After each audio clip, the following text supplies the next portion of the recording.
আসসালামু আলাইকুম সুপ্রিয় দর্শক, পদে টিভি 24 এর পক্ষ থেকে আপনাদের সবাইকে আন্তরিক প্রীতি এবং শুভেচ্ছা জানাচ্ছি। প্রিয় দর্শক, বৈষম্য বিরোধী প্রেস ক্লাব এপিসি তৃণমূল টক শোতে আমরা আজকে যাকে যুক্ত করছি তিনি হচ্ছেন বাংলাদেশের অন্যতম একজন নন্দিত মুখ, একজন যুব ব্যক্তিত্ব, বৈষম্য বিরোধী আন্দোলন, কোঠা আন্দোলন থেকে শুরু করে রাজপথের লড়াকু একজন সৈনিক, আম জনতার দল এর সংগ্রামী সদস্য সচিব জনাব তারেক রহমান আজকের অনুষ্ঠানের আলোচক। প্রিয় দর্শক, অনুষ্ঠান কিন্তু কোনো প্রশ্ন যদি আপনারা করতে চান তাহলে স্ক্রিনে ফোন নম্বর কল করে আমরা আজকের যিনি একজন তৃণমূল থেকে যিনি রাজপথকে আন্দোলিত করেছেন, অল্প বয়সেই যিনি রাজপথে জাতীয় রাজনীতির একটি জায়গায় নিজেকে সুপ্রস্তুত করতে পেরেছেন, সেই বিদগ্ধ জন, একজন রাজনৈতিক বিশ্লেষক, একজন আলোচক জনাব তারেক রহমানকে আমরা যুক্ত করছি।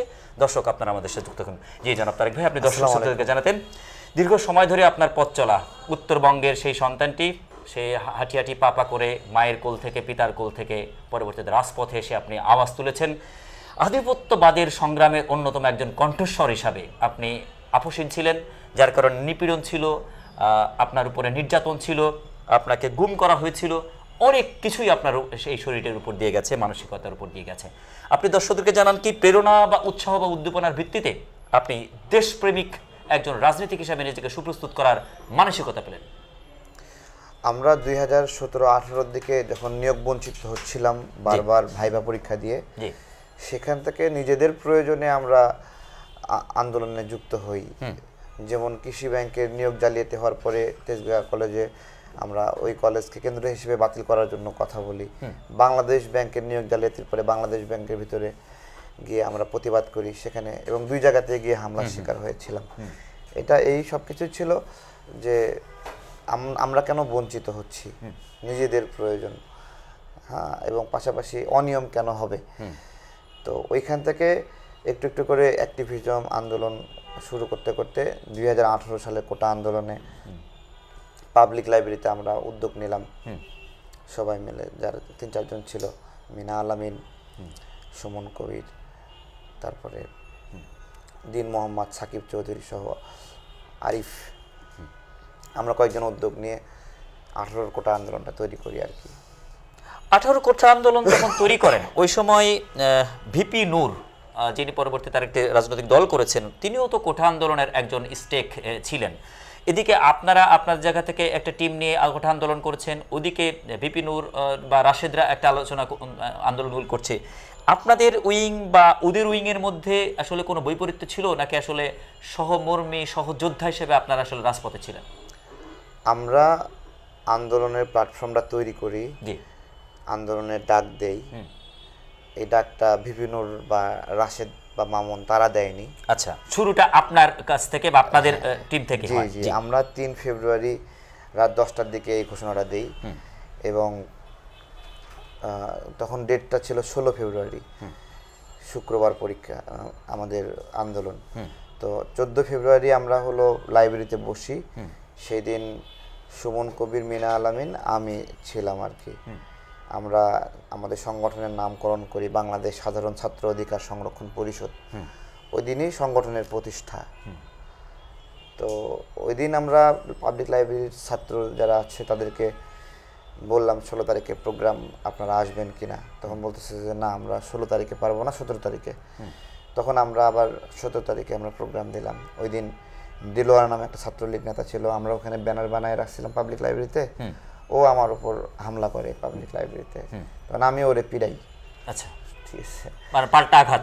হ্যাঁ, না, আমাকে ও ছাত্রলীগের বড় নেতা, এটা আমার দেখার ইয়ে নাই। আমি একটা যৌক্তিক বিষয় নিয়ে কাজ করছি, ও জানতাম না ও ছাত্রলীগ করে, তো আমি ওরে ধাক্কা দিয়ে ফালাই দিই। ঠিক আছে, হ্যাঁ, তো এই হাতাহাতি হয়। তো ওই আমরা পরে 17 তারিখে যে প্রোগ্রাম করলাম, ওই দিনও আমরা নূর, রাশেদ বা কাউকে আমরা ওই সময় তো চিনেন নাই, জি, পরিচয়টাই নেই, জি, চিনি না, আমরা কাউকে চিনি না। তো ওই দিন সকালবেলা আমি 7টার দিকে পাবলিক লাইব্রেরির সামনে যাই, একটু আগে আগে যাই, গিয়েই দেখি যে আগে থেকেই ফজর নামাজের পর থেকে মুক্তিযোদ্ধা সন্তান কমান্ডের ছেলে পেলে 4টা মাইক নিয়ে ওখানে ঢাকার বাইরে থেকে বাস এসে অপেক্ষা করতেছে আমাদের পিড়াবে। তো ওখানে তারপরেও সাহস করে কাগজ লিখলাম, ফেস্টুন দিয়ে সুন্দর করে লিখলাম, ব্যানার আমার ব্যাগের মধ্যে ভাঁজ করা ছিল। তো আমরা 8-10 জন হইলে উপরে আমরা গেলাম লাইব্রেরিতে, যে আমরা তো অল্প কয়েকজন আসছি, আপনারা আমাদের সাথে আসবেন। তো ওরা সবাই আমাদের সাথে চলে আসে, প্রায় 1000 খানেক ছেলে পেলে আসে। তো আমরা নিচে এসে প্রোগ্রাম করলাম। আমাদের হাতে একটা শুধুমাত্র হ্যান্ড মাইক ছিল 1100-1200 টাকা দামের, আর হলো ওদের কাছে ছিল 4টা বড় মাইক। ওরা মাইক দিয়ে চিল্লাচ্ছে আর আমরা খালি গলায় চিল্লাচ্ছি। তো মাইকের শব্দ হচ্ছে আমাদের শব্দ বেশি ছিল, সমস্যারে হচ্ছিল। হ্যাঁ হ্যাঁ সমস্যা ছিল। ওরা যে মারার অ্যাটেম্প নিয়েছিল, আমাদের সংখ্যা বেশি হওয়াতে ওরা ইয়ে করেনি। ওই দিন প্রথম দিন প্রোগ্রামের পরে তারপরে নূর রাশেদ তারা অনুরোধ করলো তাদেরকে আন্দোলনে যুক্ত করার জন্য, গ্রুপে যুক্ত করার জন্য। তো নূর রাশেদ সবাইকে যুক্ত করলাম। তো ওখানে রাশেদ আবার বললো যে নূর ছাত্রলীগ করে, ওরে যুক্ত করলে আমি এই গ্রুপে থাকবো না। তো শেষে আপনার হলো নুরুল হক এই আন্দোলন সফল হবে না, যেহেতু সে সরকারি ছাত্র সংগঠনের একজন। সফল না মানে সে থাকবে না এরকম আর কি বললো। তারপরে আপনার হলো নুরুল হক মানে অনেক কয়েকজনকে অ্যাডমিন করছি, সে সম্ভবত নূরকে ওখান থেকে বের করে দেয়। তখন নূর আমাকে যোগাযোগ করে যে তারেক ভাই আমি তো আপনার সাথে কাজ করতে চাই, আমাকে এভাবে বের করে দিলে এরকম এরকম। তখন বিষয়টা বুঝাই বললাম যে এরকম একটা ঘটনা ঘটছে। তো তো এরপরে আমি আবার তাকে যুক্ত করলাম। আমার কাছে মনে হয়েছে যে সে ভালো কথা বলে, বা বিশ্ববিদ্যালয়ের তখন না না না এমনি কথা বলে ভালো বক্তা। যেই সময় আমি কনভিন্স হয়েছি তার প্রতি, এই ধরেন আধা ঘন্টার মতো স্পিচ ক্যাপাবিলিটি খুবই স্মার্ট। আধা ঘন্টা কথা বলছে, আধা ঘন্টার মধ্যে সে আমাকে কনভিন্স করছে যে সে লিডারশিপ দিতে পারবে, একটা ভালো কথার মনোমুগ্ধতা আছে তার মধ্যে। জি, তখন আমি তাকে আবার যুক্ত করলাম এবং বললাম, রাশেদ খানকে বললাম যে আপনার ভালো না লাগলে গ্রুপ থেকে লিভ নেন, আপনি ডিসিশন নিতে পারবেন না কে থাকবে কে থাকবে না, রাইট, আপনি ডিসিশন নেওয়ার কেউ না এখানে, ঠিক আছে। তো তখনও আমি মামুনকেও চিনি না তখনও, ঠিক আছে। এরপরে তখন আমাদের আহ্বায়ক ছিল, এখন অনেকে ইতিহাস বিকৃত করে যে প্রথম আহ্বায়ক হাসান আল মামুন, কিন্তু প্রথম আহ্বায়ক হলো রাজু ভাই। আমরা ওনাকে আহ্বায়ক করলাম ওই পাবলিক লাইব্রেরিতে 14 ফেব্রুয়ারিতে, বাংলাদেশ সাধারণ ছাত্র অধিকার সংরক্ষণ পরিষদ। 17 তারিখে প্রোগ্রাম হওয়ার পরে উনি এটিএন নিউজে মুন্নি সাহারিয়াতে গিয়ে বক্তব্য দিল। ওখান থেকে বাইর হওয়ার পরে গোয়েন্দা সংস্থা ওনাকে হ্যারাসমেন্ট নির্যাতন করলো। এরপরে উনি বলতেছে তারেক ভাই আমি সাধারণ আন্দোলনকারী হিসেবে থাকবো, আমাকে অন্য কোনো পদে রাখেন, আমি আহ্বায়ক হিসেবে লোড নিতে পারতেছি না। আচ্ছা, অর্থাৎ চাপটা, সরকারি চাপটা উনি আসলে সামলে উঠতে পারছিলেন না। ঠিক আছে। তো তখন আমরা ঢাকা বিশ্ববিদ্যালয়ের বটতলায় আবার 21 তারিখে বসলাম।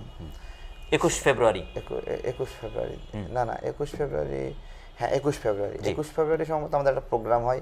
ওই দিন আহ্বায়ক ছাড়া প্রোগ্রাম হয়। রাজু সাহেব তো তখন পদত্যাগ করছে, তখনও হাসান আল মামুন আহ্বায়ক না, কিন্তু ওরা প্রচার করে যে হাসান আল মামুন আগে থাকে আহ্বায়ক, এটা মিথ্যা কথা, ঠিক আছে। এবং প্রথম আহ্বায়ক ডিক্লারেশন দেয়। এটিএন নিউজের ওই যে সাক্ষাৎকারে জনাব রাজু সাহেব গিয়েছিলেন, সেটি তো একটা দলিল বহন করে, নিউজ তো আছে, নিউজ একটা দলিল বহন করে, তখন ইতিহাস লেখা হবে। কালো শার্ট পরে সাক্ষাৎকারে গেছিল, আমরা নিয়ে গেছিলাম সাথে করে। আচ্ছা, ঠিক আছে। ওই মিডিয়া সহ অর্থনৈতিক বিষয় এগুলো আমি দেখতাম কিভাবে গুছাতে। তারপরে ওই সময় যখন আপনারা কোটাবিরোধী আন্দোলনে যুক্ত হলেন, বাংলাদেশ থেকে কিছু নন্দিত সাংবাদিক যারা নীতির সাংবাদিকতা করতে চেয়ে দেশপ্রেমিক সাংবাদিকতা করার কারণে একটি ফ্যাসিজমকে লালন করতে না পারানো তাদেরকে এদেশ থেকে নির্বাসনে পাঠানো হয়। ডক্টর কনক সরোয়ার, পিনাকি ভট্টাচার্য এবং মোহাম্মদ ইলিয়াস। 18 সালে আন্দোলনের সবচেয়ে সেরা সাংবাদিক হলো মৌসুমী আপু। মৌসুমী আপুর কারণে আন্দোলনটা অনেক স্পিড আপ হয়। 14 মার্চে পুলিশ যখন আমাদেরকে গুলি করতেছিল, তো তখন আপনার হলো উনি খুব কাছ থেকে বিষয়গুলো ভিডিও করে এবং আন্তর্জাতিক গণমাধ্যম, দেশীয় গণমাধ্যম সব জায়গায় তুলে ধরে। আচ্ছা, তো আমার প্রশ্ন হচ্ছে যে ওই 3 সাংবাদিক পরবর্তীতে যাদেরকে আমরা লালন করি, তারা আসলে এই জায়গায় তাদের সাপোর্টগুলি আপনারা পেয়েছেন কিনা? ইলিয়াস ভাইয়ের পরিচয় হলো জাতীয় রাজনীতিতে নির্বাচন কেন্দ্রিক তার একটা বড় ইফোর্ট ছিল, যে ভোট চোরদেরকে দাবড়ায় ধরতেছে। এই জায়গা থেকে ইলিয়াস ভাইকে আমরা চিনি। 21 চোখ প্রোগ্রামে তার যে ভয়ঙ্কর তথ্য উপাত্ত মানে সমৃদ্ধ আলোচনা, সেগুলো থেকে আস্তে আস্তে চলেছে। ওই 18 কোটা আন্দোলনের সময় আমাদের ওই সময়ে সাংবাদিক বৃন্দ আলাদা, এটা আবার এটা আলাদা। এটা হলো দেশ মানে ওটা ছিল অধিকার আদায়ের একটা লড়াইয়ের ফোরাম, যেটা চাকরি কেন্দ্রিক। আর ইলিয়াস ভাই কনক সরোয়াররা হলো জাতীয় রাজনীতি নিয়ে মানে দেশকে উদ্ধারের জন্য তাদের আধিপত্যবাদ থেকে বা দেশকে উদ্ধারের জন্য তারা কাজ করে আধিপত্যবাদ, দেশকে উদ্ধার, এই কাজগুলোতে তারা অনেক মানে অভিসংবাদী হিসেবে আছেন। কোঠা আন্দোলন একটি জায়গায় যে মোটামুটি ফিনিশ হয়ে গেল, আরো 4-5 বছর গেল, ক্যাম্পাসে আপনার অনেক জাতীয় বিষয়ে অনেক বিষয়ে আপনি কথা বলে গেছেন, আস্তে আস্তে 24-এর দিকে এগোতে থাকলো। 24-এর 7 জানুয়ারি আওয়ামী লীগ যে একতরফা নির্বাচনের একটি প্রেক্ষাপট তৈরি করলো, ওই সময় আপনারা যারা কোঠা বিরোধী সংগঠন বা অধিকার পরিষদের সংগঠনের যারা নেতৃবৃন্দ ছিলেন, তারা আসলে এই সেক্টরে আসলে আপনাদের ভূমিকাটা কেমন ছিল জাতীয় রাজনীতি ভিত্তিক? আমি আসলে ঢাকা বিশ্ববিদ্যালয়ের না, আমি কুমিল্লা বিশ্ববিদ্যালয়ের। কুমিল্লা বিশ্ববিদ্যালয়ের লাইব্রেরিতেই আমাদের এই আন্দোলনের বিষয়ে কথাবার্তা হয় প্রথমে। এরপরে বগুড়াতে ছিলাম আমি, তখন কনফিডেন্স লাইব্রেরিতে আমরা হলো কথাবার্তা বলি। ঢাকা বিশ্ববিদ্যালয়ের না হওয়াতে ঢাকা বিশ্ববিদ্যালয়ের অভ্যন্তরীণ লিডারশিপ আমার জন্য অনেক কঠিন ছিল এবং আমাকে মানতো না, বিষয়টা এরকম না। ঢাকা বিশ্ববিদ্যালয়ে ওরা প্যাচ লাগলেও আমাকে এসে খুলতে হতো। তো আমরা ঢাকা বিশ্ববিদ্যালয়ে আমাদের যে 18 আন্দোলন পাবলিক লাইব্রেরি হাতে ছিল, আমরা একটা জিনিস ফিল করলাম যে সংসদ, জাতীয় সংসদ এবং ঢাকা বিশ্ববিদ্যালয় এগুলো পাশাপাশি অবস্থান করে। তো ওইখান থেকে লিডারশিপটা হইলে আন্দোলনটা ব্রডলি কাজ করা যাবে। তো ওই জায়গা থেকে আমরা পুরা আন্দোলনের নেতৃত্ব পাবলিক লাইব্রেরি থেকে ঢাকা বিশ্ববিদ্যালয়ের ছাত্রদের হাতে হ্যান্ড ওভার করলাম যে এটা আপনারা ছড়িয়ে দিলেন। হ্যাঁ, আপনারা করেন। হ্যাঁ, পাবলিক লাইব্রেরি থেকে আমরা ঢাকা বিশ্ববিদ্যালয়ের লাইব্রেরির উপরে ভর করলাম। এটা আমরাই সুইচ করেছি, সুইচ করে বললাম উদারভাবে বক্তব্য দেওয়ার ফ্লোর তৈরি করলাম, ফোরাম তৈরি করলাম। আমরা যেখানে দিচ্ছিলাম, আমাদের আসলে আমাদের উত্থানটা কখন কখন হয়েছে, যখন তারা ফল করেছে, ভয় পেয়েছে, আপোষ করেছে, তখন আমরা রিভার্স কাজটা করেছি সেখানে। এটা 18 সালেও 24 সালেও। 18 সালে যখন আপোষ করতেছিল, তখন আমি ছাত্র শিবিরের 2 জন, ছাত্র দলের 3 জন, এই 2, 3, 5, তারপরে আমি আর 2 একজন ছিল, আমরা মুখে গামছা বেঁধে মানে পুলিশকে উত্তেজিত করলাম। আর পুলিশ, ছাত্রলীগ সহ সবাইকে আবার তাড়া দিল। আন্দোলনটা মানে ওই জায়গা থেকে স্পিড আপ হয়েছিল। এটা যুদ্ধের একটা কৌশল, এটা কৌশলগত। হ্যাঁ, তাহলে জুলাই ভালোবাসা আর যুদ্ধে তো কোনো আইন নাই, কোনো আইন চলে না। জি, যেভাবে বিপ্লবে কোনো যেভাবে এনভায়রনমেন্ট ডেভেলপ করতে হবে, ওইটা আমি আমার ভাইরা মিলে আমরা করেছি।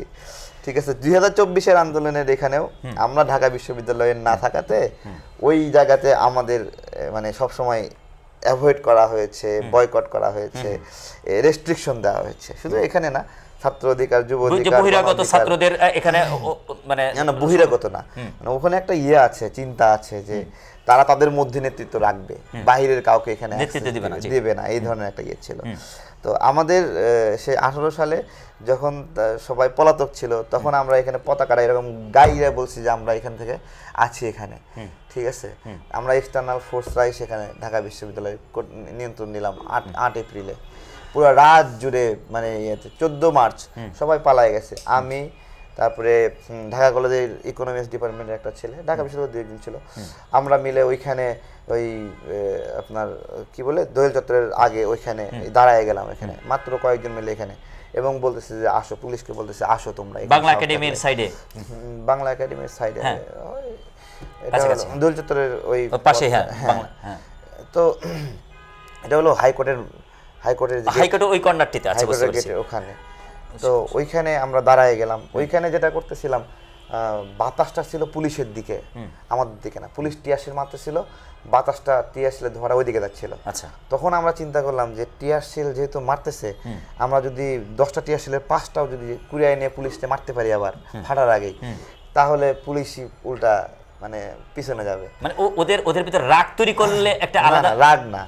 আমরা কি করছিলাম, টিয়ারশেল মারতেছে না, রুমাল হাতে নিয়ে ক্যাশ ধরতাম এটা। আচ্ছা, তো মাটিতে পড়ার পরে এটা সাধারণত ফাটে, ওরে নিয়ে মারতাম, ওখানে গিয়ে ফাটতো। বুঝতে পারছেন? ওদের মধ্যে একটা আতঙ্ক ছড়িয়ে আমার ওই আপনার হলো ওই সময়ের একটা ছিল, মানে জাতিসংঘের একটা বাংলাদেশের আন্দোলনের বিষয়ে একটা ফুটেজ দিয়েছে, ছবি দিয়েছিল যে শিক্ষার্থীরাই টিয়ারশেল ক্যাশ ধরে মারতেছে আর রিভার্স। আমার চেহারা দেখা যাচ্ছে না, গাজার যুদ্ধে এরকম অনেক দেখা গেছে। তারপরে আমি দেখলাম, আমার ছবি আমি নিজে চিনতে পারিনি, অনেক ধোয়ার মধ্যে তো দেখলাম যে পিঠে একটা ব্যাগ দেখা যাচ্ছে। ওই ব্যাগটা তো আমারই। আর হলো মানে জুতা যেটা ছিল, এটা আমার দুলো ভাই, ওই আপনার আপনি বলছিলেন এটা এপ্রিলের কথা। ওই জুতা দেখে বুঝতে পারলাম যে এই জুতা আর কারণ এটা আমার জুতা, এই ব্যাগটা আমি এটা মারতেছি। এটি বলছিলাম এপ্রিলের গল্প। এটা হলো মার্চে 2018 মার্চ। আমরা 24-এ আসি। 24-এর নতুন করে হাইকোর্ট থেকে একটি রায় বাতিল করার কারণে যে আন্দোলনটি শুরু হলো একেবারে 12 জুলাই বা 14 জুলাই থেকে প্রেক্ষাপটটা নিয়ে, ওই সময় আপনি আপনার টিম আপনার আসলে এই আন্দোলনের সাথে রাজপথে আসলে কিভাবে সংযুক্ত হলেন? আমরা তো বেসিক্যালি জাতীয় রাজনীতির বিষয়গুলোতে গবেষণা ও অনুসন্ধান করার চেষ্টা করি এবং শিখি। তো আর 24 সালের যে আন্দোলনটা শুরু হচ্ছিল, আন্দোলনের হাইকোর্টের ঘোষণার পরেই আমরা আমাদের ছাত্র প্রতিনিধি যারা আছে ওদেরকে বললাম যে ঢাকা বিশ্ববিদ্যালয়ের ভিতরে একটু মিশে যাও, আর ওদের কি কি লাগে দেখো, ওদের মাইক ভাড়া লাগুক, পানি লাগুক, খাবার লাগুক, ওভারঅল যা যা লাগে ওদের বলছি যে তোমাদের গ্রিন কার্ড দিয়ে দিলাম, তোমরা নিতে থাকো। ঠিক আছে, এটা আমরাও করছি, নূরের ওরাও করছে সমান তালে, কেউ কম করিনি আমরা। উল্টো এমনও হয়েছে যে আমাদের ছেলেপেলে যখন দাঁড়িয়েছে না, তখন ওই আপনার হলো ঢাকা বিশ্ববিদ্যালয়ের কিছু ছেলেপেলে ওদেরকে বলছে যে ছবি তুলতে আসতো, তাই না? মানে আমরা যে ডেডিকেটেডলি আন্দোলনে সম্পৃক্ত হয়ে ইফোর্ট দিচ্ছি, আমি খরচ করার সময় খরচ করছি, তারপরে মাইক ভাড়া বহন করার সময় করতেছি, খাবার খাওয়াচ্ছি, কিন্তু আমার ছেলে পেলে যখন ওখানে দাঁড়াচ্ছে তখন বলতেছে তোমরা দাঁড়াও না, সাইডে যাও সাইডে যাও। ওই প্রথম থেকেই ছবি টবি থেকে মাইনাস করা বসা, এটা একটা আইটেম ছিল। শুধু আমাদের না, এটা ওই বিনিয়ামিন মোল্লা যারা ছিল ছাত্র অধিকার পরিষদের, ওদেরকে ওই ধরনের একটা সাইডে রাখার একটা প্রবণতা সবসময় ছিল। কখনোই মাইকের সামনে কথা বলতে দিত না, দিলে মাইক কেড়ে নিত, এরকম একটা আইটেম ছিল। তো আমরা আসলে মানে চান্সে ছিলাম যে ওরা কখন ভয় পায়। আচ্ছা, ঠিক আছে, ওরা যখন থেকে ভয় পাবে, যখন থেকে আপোষ করবে, দ্বিতীয় অধ্যায়টা আমরা শুরু করব। এটা আমাদের, এটা রিজার্ভ ফোর্সের মতো করে আপনি একটা অপেক্ষা। রিজার্ভ ফোর্স না, আমরা জানি ওরা আমাদেরকে এখানে সুযোগ দেবে না, আমরা জানি ওদেরকে একটা স্পট দিতে হবে একটা সময়। আমরা জানি ওরা আপোষ করবে, আমরা জানি ওরা ভয় পাবে, এবং আমরা জানি আমাদের কাজ করার জন্য আমরা স্পেস এক সময় পাবো। সো ওদের সাথে আমরা বার্গেন করি, ঠিক আছে যাও তোমরা আন্দোলন সফল করো। কিন্তু যখন আপোষ করলো তখন লাঠি হাতে নিয়ে বললাম যে এই যে পুলিশের মানে হলো আওতায় থেকে, গণতন্ত্র সংস্থার মানে এরিয়ার মধ্যে থেকে আপোষ করা, আন্দোলন বন্ধ করা, এটা বাংলাদেশের মানুষকে আমরা বুঝিয়েছি যে এদের আপোষ নামায় আপনারা কনভিন্স হবেন না, আমরা আন্দোলন করব। আপোষ করতে হলে আবু সাইদের সঙ্গে আপোষ করতে হবে, সে মারা গেছে তার কবরে গিয়ে বসতে হবে, এমনি করে যে নিয়ে যে বসাবে বক্তব্য দেওয়া হবে এটা আপনারা কেউ শুনবেন না। এখন থেকে তাদের কোনো নির্দেশনা আপনারা আর মানবেন না, এটা আমরা লাঠি নিয়ে ডিরেক্ট বলছি। শেখ হাসিনা চীন থেকে আসলেন, বিব্রতকর পরিস্থিতি, তার জন্য যে চাওয়া পাওয়াটা ছিল চীন একেবারে নাকচ করে দিল। মেজাজি অবস্থাতে তিনি আলাদা বডি ল্যাঙ্গুয়েজ নিয়ে সংবাদ সম্মেলনে বসলেন। রাজাকারের বাচ্চা শব্দ বলার সাথে সাথে মুক্তিযুদ্ধে যে ধরনের স্লোগানগুলি ব্যবহার করে 71-এ মুক্তিযুদ্ধ ঘোষিত হয়েছিল, সেই পাল্টা সেই স্লোগানগুলির একটা পাল্টা চিত্র আমরা দেখতে পারলাম। তুমি কে আমি কে, বাঙালি বাঙালি শব্দটার জায়গায় তুমি কে আমি কে, রাজাকার রাজাকার শব্দ সবার মুখে মুখে চলে গেল। কে এটার লেখক আজ পর্যন্ত সেইটা আলোচনা হয় নাই। কার কথাগুলি দ্বারা এইভাবে সবার মুখে মুখে কে বলেছে সরকার, এই যে পংক্তিগুলি, এই পংক্তিগুলির জায়গা নিয়ে আসলে কিছু তথ্য যদি দিতেন। বৈষম্য বিরোধীরা ওই যে তুমি কে আমি কে, রাজাকার রাজাকার, কে বলেছে স্বৈরাচার স্বৈরাচার, বৈষম্য বিরোধীরা কখনোই হাসিনাকে রাগাতে চায় নাই, বিশেষত হাসনাত সার্জিস বা অন্য যারা আছে, বা হাসিনার বিরুদ্ধে কাজ করতে চায় নাই। এই স্লোগানটা রাতে যখন দিল তুমি কে আমি কে, রাজাকার রাজাকার, এই স্লোগানের প্রবক্তা বা আমরা কিছু কিছু চিনি ওদেরকে যারা এটাতে সম্পৃক্ত, তো ওরা এদের সাথে না, আসলে এদের সাথে না। তো এরা কি করলো, এরা ওই স্লোগানটাকে এরা মানলো না। ঠিক আছে, এরা মানলো না এবং রাতের প্রোগ্রামও ওদের নেতৃত্বে হয়নি। ওই রাতের প্রোগ্রাম সাধারণ ছাত্ররা স্বতঃস্ফূর্ত হবে তুমি কে আমি কে রাজাকার বের হয়ে পড়ছিল। ঠিক আছে, তো ওই পরের দিনে আবার আসিফ তারপরে ওরা শিখাই দিল তুমি নয় আমি নই, রাজাকার রাজাকার, এটা স্লোগানকে বিকৃত করে ফেললো। ঠিক আছে, ইতিহাসটাকে বদলাই ফেললো সকালবেলা। কিন্তু আমরা আবার প্রতিবাদ করলাম যে না, এটা তো হইতে পারে না, হাসিনা বলছে আমাদেরকে রাজাকার, আমরা এই রাজাকার শব্দকে বিট করব, তুমি কে আমি কে, রাজাকার রাজাকার, এইটাই চলবে, আমরা প্রতিবাদ করলাম। ঠিক আছে, তারপর ওরা এটাকে মানে বাইপাস করার জন্য বলছিল তুমি কে আমি কে, বিকল্প বিকল্প, এটাও ছাত্ররা প্রত্যাখ্যান করছে। সুতরাং এই আন্দোলনের গুরুত্বপূর্ণ যে আর্ট, ঠিক আছে, এবং গুরুত্বপূর্ণ ফাইট, এই আর্ট এবং ফাইটগুলো মানে বৈষম্য বিরোধীরা ন্যাচারালি নিতে পারে নাই, ওরা আরো বিকৃত করছে জায়গায় জায়গায়। আন্দোলনে একেবারে সরকার একেবারে শাটডাউন কর্মসূচি হলো। এই শাটডাউন কর্মসূচির সাথে এদেশ এবং বিদেশ প্রবাস থেকে শাটডাউন কর্মসূচি বাস্তবায়ন করার জন্য প্রবাসী সাংবাদিক, এই সেই আমাদের সিনিয়র সাংবাদিক, তারা তারা এই আন্দোলনকে আপনাদের সাথে কিভাবে সংযুক্ত হলেন, প্রতিটা মুহূর্তে আপনাদেরকে কিভাবে নির্দেশনা দিলেন, কিভাবে একজন মাঠের তারেক রহমানকে ডক্টর পিনাকি ভট্টাচার্য বা ডক্টর কনক সরোয়ার বা ইলিয়াস হোসাইন তারা আসলে আপনাদেরকে আসলে সাপোর্ট করলেন বা সাজেস্ট করলেন, তাদের এই অনুপ্রেরণা এপিসোড ভিত্তিক বা কলেজ সাজেশনগুলি আসলে কিভাবে আপনি বুঝি নাই, আবার একটু করেন।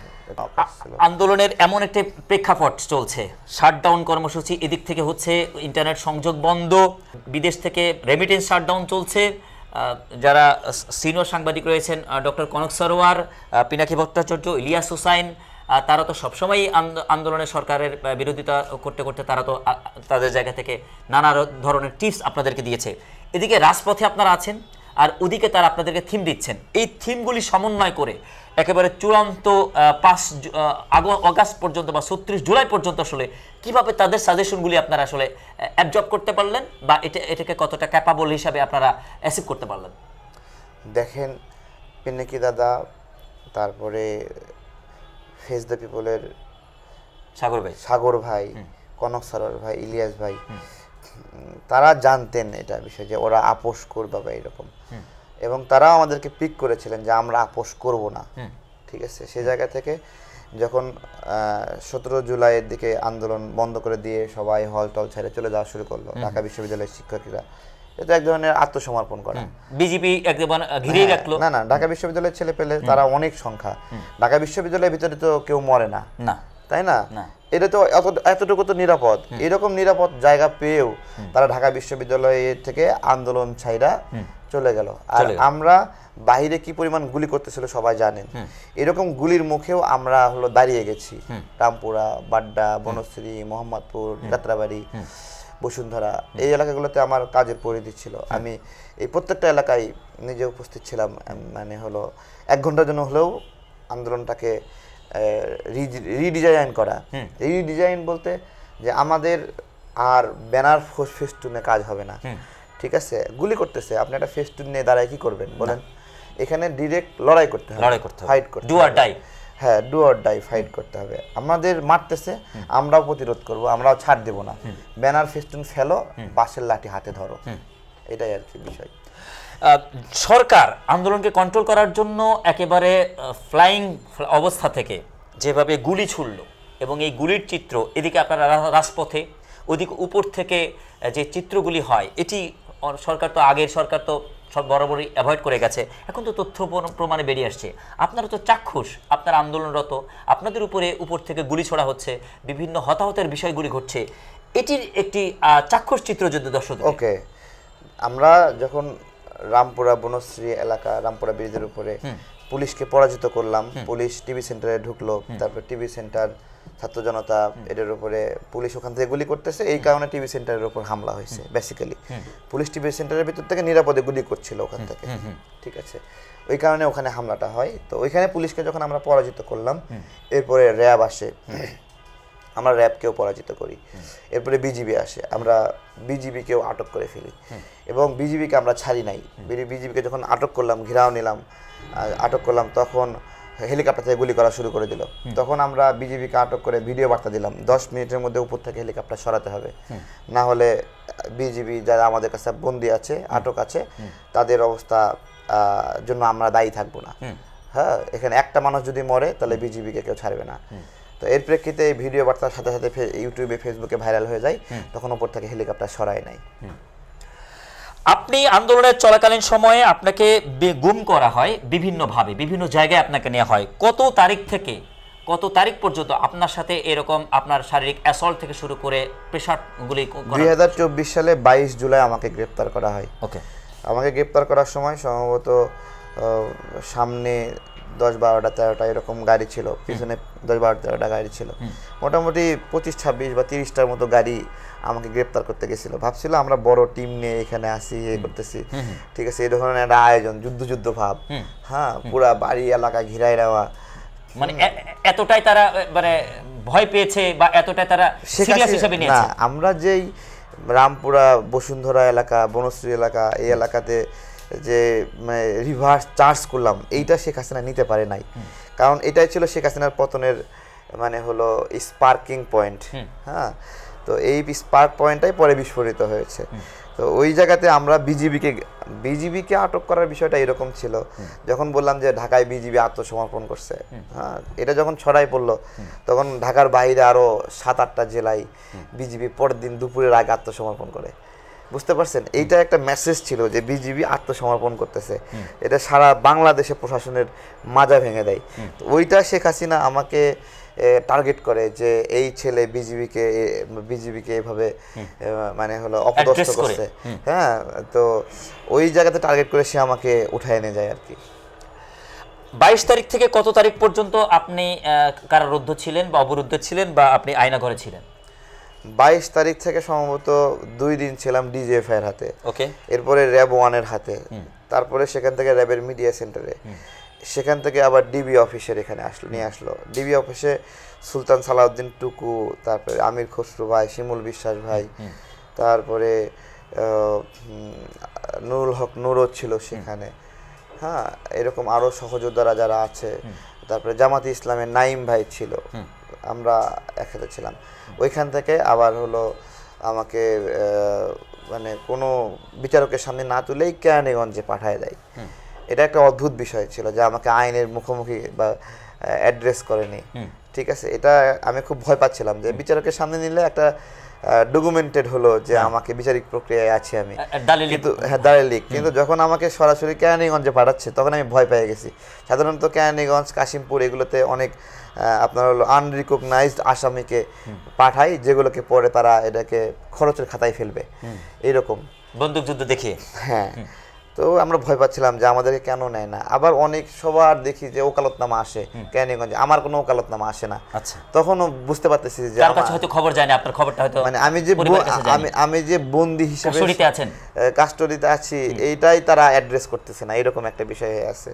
তো এইভাবে চলতেছে। তারপরে আপনার হলো গণ অভ্যুত্থানের ঠিক আপনার হলো দিন সকালবেলা আমার নামে একটা গেল, পিডাব্লিউ নাকি যেন বলে, ওই পিডাব্লিউতে আমাকে আপনার হলো আটক দেখানো গণ অভ্যুত্থানের দিনে, এবং আমাকে 10 দিনের রিমান্ডের একটা নথি গেছে আমার কাছে। আচ্ছা, ওইখানে গেছে তারিখকে আপনার 10 দিনের রিমান্ড আছে, আপনাকে নিয়ে যেতে হবে। ওখান থেকে আমাকে রেডি করতেছে। এটা কি 4 জুলাইতে পেলেন নাকি 5 জুলাই? 5 জুলাইতে আপনার কাছে এই বার্তা আসছে, আর এদিকে সরকার পতন হচ্ছে। আপনি ওই সময় কাশিমপুর জেলখানার অবস্থাগুলি কি ছিল? যারা কাস্টডি না, কাশিমপুর আমাকে যে পিডাব্লিউতে 10 দিনের রিমান্ড করেছে, আবেদন করেছে, ওইটা আমাকে যে কোর্টে তুলবে, এই তোলার জন্য মানে কোনো মানে কর্মকর্তা রাজি হচ্ছিল না যে আমাকে নিয়ে বাইরে যাবে, বুঝতে পারছেন? আমাকে নেওয়ার জন্য বাইরে আমাকে অপেক্ষা করাচ্ছে যে নেবে, এখন নেবে, তখন নেবে। এর মধ্যে আমাকে হলো সম্ভবত 11:30টার দিকে বলতেছে যে একজন ডিপুটি জেলার এসে দৌড়ে আসছে, বলছে তারেক ভাই হেলিকপ্টার প্রস্তুত হচ্ছে। আমি বলছি কিসের হেলিকপ্টার, হ্যাঁ আমারে নেবে নাকি? তাই বলছে না শেখ হাসিনা পালাবে। তো আমি তো জেলখানার কেউই তখনও জানে না, ঠিক আছে। তো আমি আধা ঘন্টা পরে উনি আবার এসে বলতেছে তারেক ভাই সে কিন্তু পালাচ্ছে, মানে খুব সিভিয়ারলি আমি আপনাকে কনফার্ম করতেছি। তো আমি জেলখানায় চিল্লা দিয়ে বললাম এই সবাই নামাজ পড়তো, ঠিক আছে। অর্থাৎ শেখ হাসিনার পলায়নে শুকরানা সালাত আদায়কারী আপনি একজন, তখনও আমিও একজন না তখনও মানে আমরা কনফার্ম পাইনি যে হলো পালাইছে। আমি বললাম সবাই শুকরিয়া আদায় করো আর হলো নামাজ পড়ো। তো তখন মানে সবাই চিল্লান দিয়ে উঠছে, বুঝতে পারছেন যে ভালো খবর আছে, সবাই নামাজ পড়ছে। এর মধ্যে নামাজ শেষ হতে খবর আসছে যে সে হেলিকপ্টার নিয়ে পালাইছে, বুঝছেন। আপনি তখন কবে আপনি ওখান থেকে মুক্ত হলেন? 5 তারিখে, ওই দিনে, অর্থাৎ রিমান্ড শেষ হয়ে আপনি মুক্ত স্বাধীন বাংলাদেশে আসলেন 5 আগস্ট বা 36 জুলাই। আপনাকে গ্রেপ্তার করা হয়েছিল, কিন্তু আপনার যে অ্যাসোসিয়েটগুলি ছিল যারা এখন আপনার পাশে আছে, তারা আসলে স্ব জায়গা থেকে কিভাবে ছিল আপনার সাথে, তারা যোগাযোগ করতে পেরেছিল? আমাদের সংগঠনে একটা সহযোদ্ধাও ঘরে বসেছিল না। অন্যান্য সংগঠনে অনেক পালায় বেড়াচ্ছে, করছে। আমাদের যারা আছে প্রত্যেকেই কোনো না কোনোভাবে ক্ষতিগ্রস্ত এবং আহত। তারেক ভাই, আমি আন্দোলন আপনার সাথে আলোচনার সাথে যুক্ত করি। প্রত্যেকটা আমি মূলত হচ্ছে যাত্রাবাড়ি, আমি একজন গণমাধ্যমকে মেশে পুরো বিষয়গুলি আমি অবলোকন করেছি। আমার বাসা রায়েরবাগ, আর যাত্রাবাড়ি আমার স্টুডিও, অর্থাৎ এর মাঝে যে যুদ্ধক্ষেত্রে, এই চিত্রটা আমি সরাসরি জানি আসা যাওয়ার মধ্য দিয়ে। 4 তারিখে আমি ছিলাম ক্যান্টনমেন্টে কর্নেল উলি সাহেবের বাসায় বেলা 11টা থেকে 2টা পর্যন্ত, এবং ক্যান্টনমেন্টের সময় জেনারেল ইকবাল করিম ভুইয়ার যে সেটআপগুলি, এই সেটআপগুলি আমি চাক্ষুষ জানি, এবং কর্নেল আব্দুল হক মহোদয়েরা যেভাবে ক্যান্টনমেন্টের রেভলিউশনগুলি করেন সেটার চাক্ষুষ বিষয়গুলি আমি জানি, কেননা কর্নেল আব্দুল হক মহোদয়ের সাথে আমার পূর্ব থেকে সম্পর্ক। আপনি আন্দোলন কেন্দ্রিক ক্যান্টনমেন্টের এই রেভলিউশনগুলি, ক্যান্টনমেন্টের যারা অফিসাররা রয়েছেন বা যারা এই আন্দোলনে আপনাদেরকে সাপোর্ট করেছেন, জেনারেল ইকবাল করিম ভুইয়া মহোদয় সহ যারা ছাত্রদের পাশে ছিলেন, তাদের জন্য আপনার হৃদয়ের অর্ঘ্য থেকে আসলে কি সম্মান, শ্রদ্ধা বা ভালোবাসা রয়েছে? সবাই কাজ করেছে, আলাদাভাবে সম্মানের বিষয়ে কিছু নাই। সবারই মানে এই লড়াইয়ের স্মৃতিগুলো লিপিবদ্ধ থাকা উচিত। এখন অনেকভাবে ইতিহাস অনেকভাবে লিখতেছে, ঠিক আছে, যেগুলো ঠিক না আর কি। ইতিহাসের জন্য মিথ্যাচারের কোনো ঘটনাগুলি না ঘটে হচ্ছে। জি, আমাদের দেশ থেকে যে সমস্ত প্রবাসী সাংবাদিক এত বড় ত্যাগ তিতিক্ষার মাধ্যমে জীবনের বাজি রেখে যাদের উপর বারবার মৃত্যুর হুলিয়া একেবারে চলেছে, তাদের এই স্বাধীন বাংলাদেশে আমরা প্রত্যাশা করছি একজন ইলিয়াসের জন্য, একজন পিনাকির জন্য, ডক্টর কনক সরাকের জন্য, এ জাতির হৃদয়ে যে ভালোবাসা রয়েছে, অন্তর্বর্তীকালীন সরকারের প্রধান উপদেষ্টার মহোদয়ের কাছে তাদেরকে এ দেশের মাটিতে আনার ব্যাপারে আসলে কি আহ্বান আপনার? এই গণ অভ্যুত্থান পরবর্তী সময়ে মানে হলো উচিত ছিল গণ অভ্যুত্থানে যারা সরাসরি অবদান রাখলো বা দীর্ঘদিন লড়াই সংগ্রামে কাজ করলো তাদেরকে নিয়ে একটা সরকার বানানো। ওই সরকারটা মানসিকভাবে শক্তিশালী মানে হতো। বিপ্লবীরা মন খারাপ করলে রাষ্ট্র ভালো চলে না, ঠিক আছে, এটা খেয়াল রাখতে হবে। ভালো চলছেও না, এই জায়গাতে যদি এই বিপ্লবের গুরুত্বপূর্ণ ব্যক্তিরা যদি সরকারে থাকতো, তাদেরকে নেওয়া হতো, তাহলে তারা মানসিকভাবে শক্তিশালী ছিল এবং ফ্যাসিবাদের বিচার করতে পারত। যেহেতু তারা নাই, যারা আছে তারা তো এই বিপ্লবের অংশ না, তাদের তো কেউ মারা যায়নি, সো শেখ হাসিনার বিচার করতে হবে, আওয়ামী দোসরদের বিচার করতে হবে, এই ধরনের প্রেরণা তাড়না তাদের মধ্যে নাই। ডক্টর মোহাম্মদ ইউনূস, তিনি আওয়ামী লীগ আমলে প্রচণ্ড নিষ্পেষণে ছিলেন এবং আন্তর্জাতিক বিদগ্ধ এই ব্যক্তিত্ব। তিনি 7টি মাস দায়িত্ব পালন করে যাচ্ছেন। তার আশেপাশে ছাত্র উপদেষ্টা সহ আরও অনেক উপদেষ্টারা রয়েছেন। সেক্ষেত্রে আমরা মাঝে মাঝে দেখি বিভিন্ন উপদেষ্টার নামে বিভিন্ন রকম কথাবার্তা শোনা যাচ্ছে। এমনকি আমাদের ব্যুরোক্রেসির ক্ষেত্রে বিভিন্ন আমলা যারা আওয়ামী লীগ আমলের সুবিধাভোগী, তারা এখনো অনেক জায়গায় বসে রয়েছে। এই জায়গাগুলিকে আসলে কিভাবে ফ্রেশ করা যাবে বলে আপনি মনে করছেন? ডক্টর ইউনূস আমাদের এই গণ অভ্যুত্থানের মধ্যে ফেসবুক পোস্ট, স্ট্যাটাস বা বিবৃতির মাধ্যমে ছাত্রদের পক্ষে কোনো স্টেটমেন্ট দিয়েছেন এটা আমার জানা নাই। জি, আপনাদের জানা আছে কি? দেখেছেন কিনা? ব্যক্তিগতভাবে ওনার পেজ থেকে দেখেননি, তাই না? দেখিনি, আমরা কেউই দেখিনি। অর্থাৎ এই গণ অভ্যুত্থানে সরাসরি গণ অভ্যুত্থানে ছাত্রদের পক্ষে সরাসরি উনি অবস্থান নিয়েছেন বলে আমার জানা নাই। হয়তোবা ওনার ব্যবসা বাণিজ্য এগুলোর উপর মানে হুলিয়া আসবে সেজন্য হয়তোবা করেননি, অথবা ওনার মামলা আরো শক্তভাবে শেখ হাসিনা দেখতে পারে এই ভয়েও উনি করেননি। বাট এটা করেননি, এটা হলো একটা বিষয়। তার মানে এই গণ অভ্যুত্থানের সরাসরি সম্পৃক্ত কেউ ডক্টর ইউনূস না। ডক্টর ইউনূসকে এখানে সম্পৃক্ত করা হয়েছে যে ওনার আন্তর্জাতিক পরিমণ্ডলে একটা গ্রহণযোগ্যতা আছে, ওইটাকে দেখে ওখানে ইয়ে করা হয়েছে বেসিক্যালি। তো এইটুকু হলো চাহিদা। সো ডক্টর ইউনূস আপনার হলো এমনি তার বিরুদ্ধে মামলা হয়েছে বা আপনার হলো বিভিন্ন হাজিরা দিয়েছে শুল্ক ফাঁকির বিষয়ে, 666 কোটি টাকার কর, সেটা তো উনি নিজে আসে নিজের পজিশনে মাফ করলেন। এই বিষয়গুলো আসলে ডক্টর ইউনূস অনেক জনপ্রিয়, পোস্ট ট্রুথ থিওরি অনুযায়ী জনপ্রিয় ব্যক্তির বিরুদ্ধে কেউ বলে না এবং জনপ্রিয় ব্যক্তির ভুল ধরতে চায় না, তাহলে সেই ভুলটাকেই মিথ্যা বলে মানে চাপায় দেওয়া। তারপরে আবার তিনি প্রধান উপদেষ্টার মতো একটা দায়িত্বশীল জায়গায় এখন বর্তমানে আছেন। মানে বলতেছি যে এগুলো বাস্তবতা, যে উনি গণ অভ্যুত্থানে সম্পৃক্ত কোনো শক্তি ছিলেন না, গণ অভ্যুত্থানের সহায়ক কোনো শক্তি ছিলেন না। তো উনি আসলে ওনার গণ অভ্যুত্থানে যেভাবে সম্পৃক্ত, যে বাচ্চারা এই গণ অভ্যুত্থানের পরে বিভিন্ন শখ করে দেয়ালে ছবি আঁকছে, গ্রাফিতি আঁকছে, ওনার কাজ হলো এগুলো নিয়ে, মানে গণ অভ্যুত্থানের যে লড়াই ওইখানে যে শেখ হাসিনাকে গালি দেওয়া হয়েছে, ঠিক আছে, শেখ হাসিনা খা, ঠিক আছে, গণঅভ্যুত্থানের মূল সৌন্দর্যই হলো শেখ হাসিনা খা, ঠিক আছে, ড্যাশ ড্যাশ নাকি গণঅভ্যুত্থানের প্রকৃত ইতিহাস হলো এইটা। হ্যাঁ, 1 2 3 4 শেখ হাসিনা গদি ছাড়, এইটা হলো সত্যিকারের দেয়াল লিখন। তো গণঅভ্যুত্থানের পরে এই দেয়াল লিখনগুলো মুছে দেওয়া হলো। দেয়াল লিখন গণঅভ্যুত্থানের সত্যিকার স্মৃতি কি, যে বন্দুকের গুলিতে দেয়ালে গর্ত হয়ে আছে। যদি এরকম একটা লাল মার্ক দিয়ে পুলিশের গুলিতে মানে হলো ছিদ্র হওয়ার দেয়াল লিখা হতো, এটা হলো গণঅভ্যুত্থানের প্রকৃত চিত্র। সেগুলো সব ধ্বংস করে দেওয়া হলো, দিয়ে রং দিয়ে বিভিন্ন গ্রাফিতি আঁকা হলো, এটা আঁকে ওটা আঁকে। এগুলো গণঅভ্যুত্থানের ডক্টর ইউনূস স্যার এই গ্রাফিতিগুলোকে পুঁজি করে রাজনীতি করার চেষ্টা করছেন। কিন্তু গণঅভ্যুত্থানের প্রকৃত পুঁজি হলো গণঅভ্যুত্থানের আহত যারা সৈনিক। গণঅভ্যুত্থানের বারবার দেখাতে হবে কাকে, আমার এই বাচ্চাটা চোখ হারাই ফেলছে, হ্যাঁ, তাকে পাশে নিয়ে বসে ছবি তোলা, ঠিক আছে, তাকে পাশে নিয়ে বারবার বসা, কথা বলা, অনুভব করা, ঠিক আছে। যেমন যে এই যে চিফ প্রসিকিউটর সহ বিভিন্ন আন্তর্জাতিক অপরাধ ট্রাইব্যুনাল আছে, এইখানে অন্তত মানে 3 জন সরাসরি, মানে একজন থাকা উচিত ছিল যে নিহতের বাবা এখানে হিসেবে, তারপরে একজন চোখ হারাইছে, দৃষ্টি হারাইছে, আর একজন পা হারাইছে, আর একজন হাত হারাইছে, হাত কাটে ফেলতে হয়েছে। এরকম সমন্বয়ে এই বিচারিক প্রক্রিয়া যদি সম্পৃক্ত করা যেত, তাহলে বিচার কোন গতিতে চলবে ওরাই নির্ধারণ করতো। কিন্তু সেটা করা হয়নি। ডক্টর ইউনূস এগুলো করেনি, এগুলোতে তাদের আগ্রহ নাই।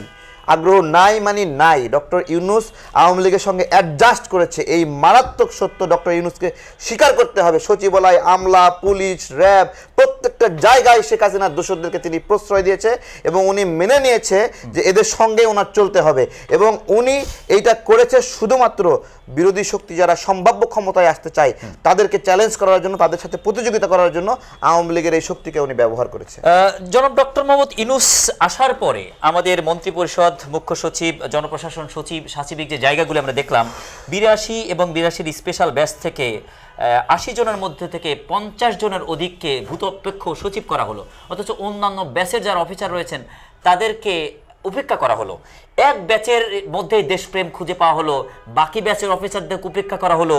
এবং এই ব্যুরোক্রেসিটাকে এক ব্যাচ কেন্দ্রিক যেভাবে সেট আপে চলছে, আমজনতার দলের একজন দায়িত্বশীল হিসাবে এই গণ আন্দোলনের, এই গণঅভ্যুত্থানের অন্যতম একজন রাজপথের লড়াকু সৈনিক হিসাবে আপনি এই আমাদের ব্যুরোক্রেসি নিয়ে যে যুদ্ধটা চলছে বা ব্যুরোক্রেসির কুর হওয়ার যে ম্যাটারটি চলছে, এটি নিয়ে আপনার আসলে অভিব্যক্তি?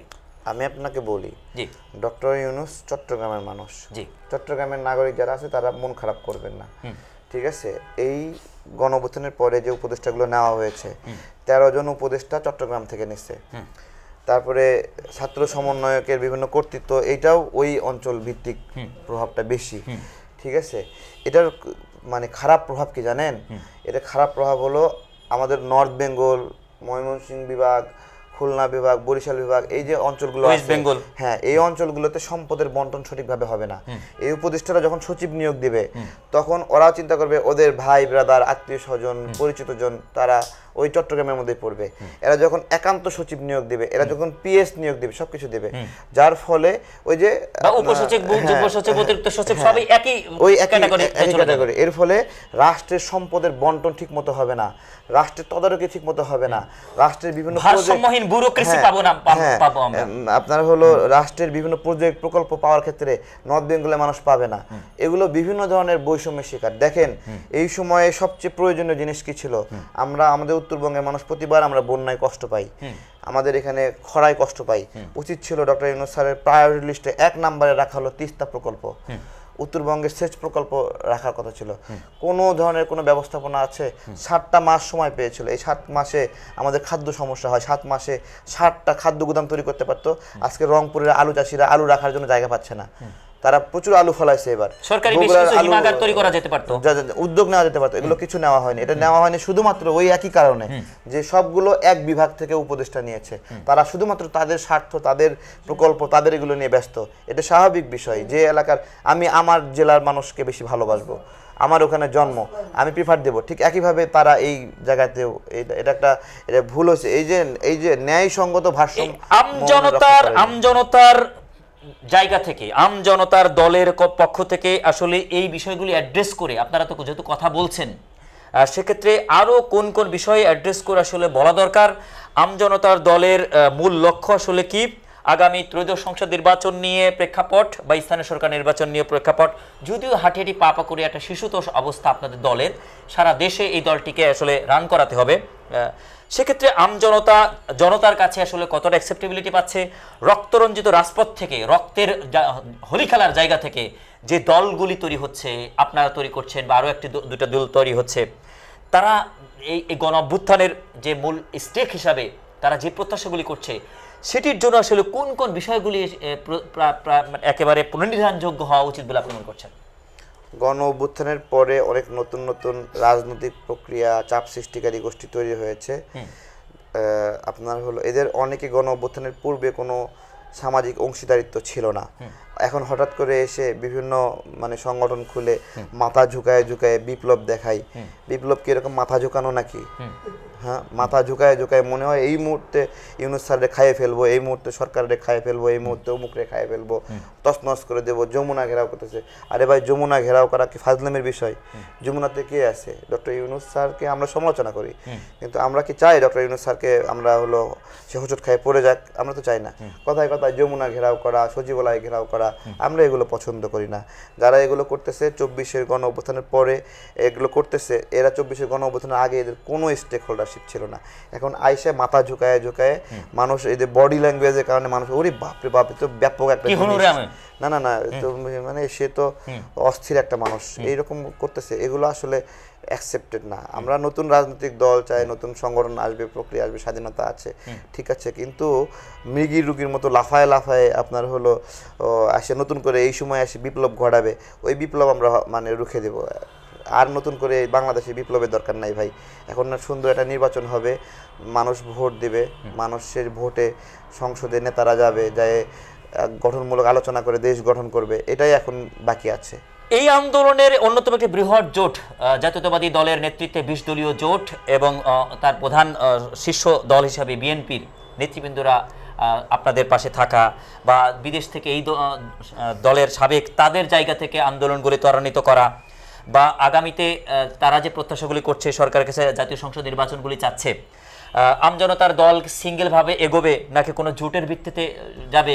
যেহেতু আপনাদের সিনিয়রিটির ম্যাটার আছে, সিনিয়র রাজনৈতিক দলের জায়গাগুলি থেকে দলীয় প্রতীকের ব্যাপার রয়েছে, সহযোগী সংগঠনের ব্যাপার রয়েছে, নিবন্ধনের ম্যাটারগুলি রয়েছে, এই ম্যাটারগুলিকে যথোপযুক্ত পরিপূর্ণতার ভিত্তিতে পরিপূর্ণ রাজনৈতিক দল হিসাবে আত্মপ্রকাশের ক্ষেত্রে আমজনতার দল আসলে কোন রাজনৈতিক মোর্চাকে আসলে অন করছে বা কোন মোর্চার দিকে আসলে টার্ন করতে চাচ্ছে, রান করতে চাচ্ছে? জি, মানে বড় বড় শক্তিগুলো ছোট শক্তি তৈরি হতে দিতে চায় না। জি, এটা হলো একটা সমস্যা। এই জায়গা থেকেই নতুন করে রাজনৈতিক উর্বরতা যেন তৈরি না হয়, সেটাকে থামিয়ে রাখার জন্য একটা ষড়যন্ত্র, নতুন রাজনৈতিক দলগুলোকে কঠিন শর্ত দেওয়া নিবন্ধনের ক্ষেত্রে।